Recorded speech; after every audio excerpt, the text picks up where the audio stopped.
This is number 2 on the midterm review. So this is a problem about a block on a ramp sliding down. You have to find the final speed. So for this particular problem, you have 2 options for ways to solve.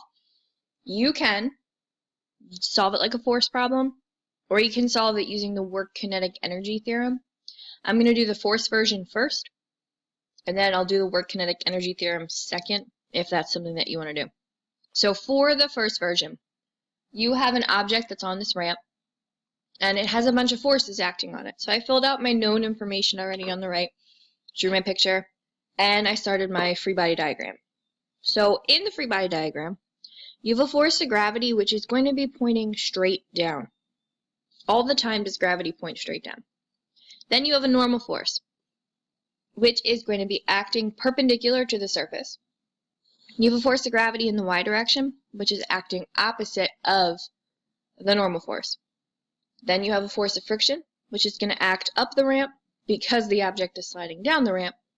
And then you have a force of gravity in the x direction, which is directed down the ramp. So these forces fit an axis that is kind of tilted, which we talked about this before. So when you have these problems, you have an angle of incidence of the ramp, which is usually located at the bottom right in the pictures. In your force triangle, that is always your top angle. So what we want to do is start out by figuring out the value of forces that we know. So we don't know officially force of gravity, but we can find it. So that is going to be force of gravity is equal to mass times gravity. Mass of our object is 10. The gravity of our object, I'm leaving it positive just because the negative means direction here. So our gravity has a size of 100 newtons. Right? We can then use that information to find FGX and FGY. So FGX, normally x is cosine, but in this particular problem, our angle is up here, which means that x is opposite, so that's going to be sine.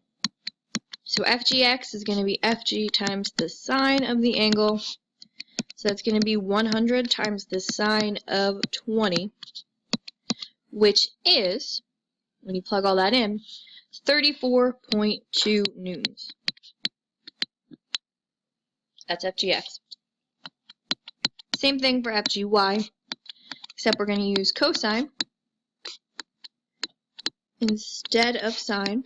So that's 100 cosine of 20, which when you solve all that, plug it in, you're going to get 93.97 newtons. So what that means, according to our free body diagram, when you talk about forces, FGY is going to be opposite of FN, force normal. We don't need that for this problem. All right, we already know the force of friction, which is the only thing that we would need really force normal for. So we're all good with that setup. And we know the force of friction is 6. All right, now, is the object moving up or down? Technically, yes, but according to physics, no, it's not. Like, this object is never going to leave the surface of the ramp, which means it's not moving up or down. So in the y direction, we have a net force of 0. So that's all good, which means the object, because it is moving, has to have a net force somewhere. So in this problem, that net force is going to be in our, quote, x direction. So when we try and solve that, F net x, we have to identify what forces are in the x direction. And that's going to be FGX and force of friction. Those two are the only ones we have in the x direction. Are they in the same direction or opposite directions? Opposite directions. Very good. Opposite directions. According to this, you have a force of friction which is going to obviously slow down the object. FGX is going to be what pulls the object down the ramp, so that means they are going to be opposites. FGX minus force of friction. So we know FGX, and we know force of friction. So 34.2 minus 6 is going to be 28.2. And that is going to be our net force. And if you know net force, and you know mass, then you also know acceleration. F net mass times acceleration. 28.2 is equal to the mass of 10 times acceleration. So acceleration is going to be 2.82 meters per second squared. Now the problem says find the final velocity. So we have a couple options. Do we know the time? No. Could we find the time? Yes. Do we know v initial? Yes. Do we know acceleration? Yes. Do we know the length of the ramp? Yes. So effectively what we do know is delta x, v initial, acceleration, and we're looking for v final. So the only equation that has all of that and no time is the v final squared is equal to v initial squared plus 2a delta x. And then v final is going to be the square root of all of that. So v initial was 2. So 2 squared plus 2.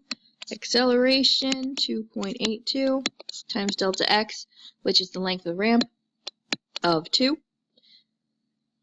So when you solve that, you are going to get a value of 3.91 meters per second. That is your v final if you solve it using forces. If you solve it using the work kinetic energy theorem, it gets a little tricky and different. So work kinetic energy theorem says that the work done is equal to the change in kinetic energy. Alright, and that is force times distance, which is equal to 1/2 mv final squared minus 1/2 mv initial squared. Now you have two options. You can either do force of gravity in the x direction multiplied by the distance, which would be the length of the ramp, or you do force of gravity total multiplied by the height. So since we already found FGX, I'm going to do that one. So FGX we found to be 34.2. The distance of the ramp is 2. The mass of our object is 10. We don't know v final squared. So 1/2, 10 again. V initial is 2, and then you square it. So when we go through all this math, we get 34.2 times 2, which is 68.4. And that's equal to 5 v final squared. 2 squared is 4. 4 times 5 is 20. Minus 20. Add 20 both sides. 88.4 is equal to 5 v final squared. Divide 88.4 by 5 to get what we have to take the square root of. I haven't done this yet, so 88.4 divided by 5 is 17.68. And that's v final squared. Take the square root of both sides, and you are going to get, for a value of speed, or v final,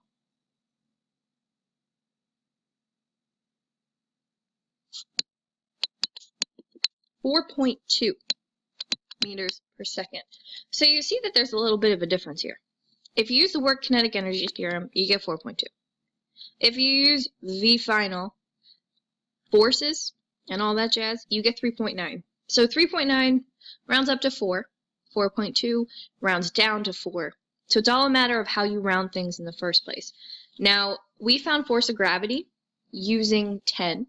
Realistically, it should be 9.81. So that accounts for a lot of the error that you're going to end up with. So if you have 4.2 meters per second or 3.91 meters per second, you are right.